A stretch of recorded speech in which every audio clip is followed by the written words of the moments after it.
क्या अर्थ हुआ? एक बार भगवान बुद्ध एक किसी गांव से निकल रहे थे, तो वहां पे एक बहुत बदतमीज इंसान आकर के भगवान बुद्ध के सामने जोर जोर से उनको गालियां देने लगा कि तू स्टूपिड है और तुम एक फेक साधु हो, एक झूठे साधु हो। सारे गांव के सामने जोर जोर से चिल्लाने लगा, बुरा भला बोलने लगा।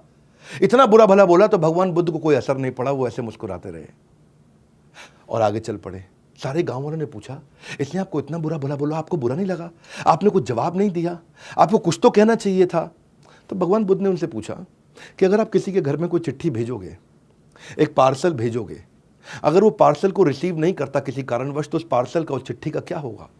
तो गांव वालों ने बोला, वो चिट्ठी पार्सल भेजने वाले के पास वापस आ जाएगा। तो भगवान ने कहा, यही तो मैं भी कर रहा हूं।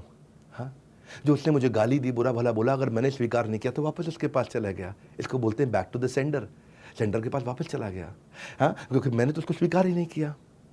जितात्मन प्रशांतस्य परमात्मा समाहित शीत उष्ण सुख दुखेशु तथा मानपमानियो। कि जिसने मन को जीत लिया है, जितात्मन, जिसने मन को जीत लिया है, प्रशांतस्य, वो इतना शांत हो जाएगा। परमात्मा समाहित, परमात्मा तो उसको पहले ही मिल गए हैं। शीत उष्ण, सर्दी गर्मी, सुख दुख, मान अपमान, इन 6 परिस्थितियों के अंदर वो हमेशा स्टेबल रहेगा।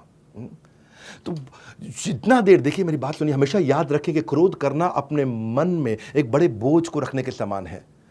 तो भगवान बुद्ध क्या कहते हैं कि तुम अपने क्रोध के लिए दंड नहीं पाओगे, तुम अपने क्रोध के द्वारा ही दंड पाओगे। क्योंकि शब्दों के भीतर नष्ट करने की और स्वस्थ करने की दोनों बहुत बड़ी शक्तियां होती हैं। और वही सारी लेसन्स जैसे जैसे मैं भगवत गीता में पढ़ता गया, तो आज मैं आपको बताना चाहता था कि कैसे सारे शास्त्रों में, सारे धर्मों में कितनी सुंदर शिक्षाएं हैं। आप किसी भी धर्म और शास्त्र को पढ़ते हो, उसको जीवन में अप्लाई करें और आपकी प्रगति होगी। 11वां अध्याय आज का, फाइंडिंग द इनर पीस।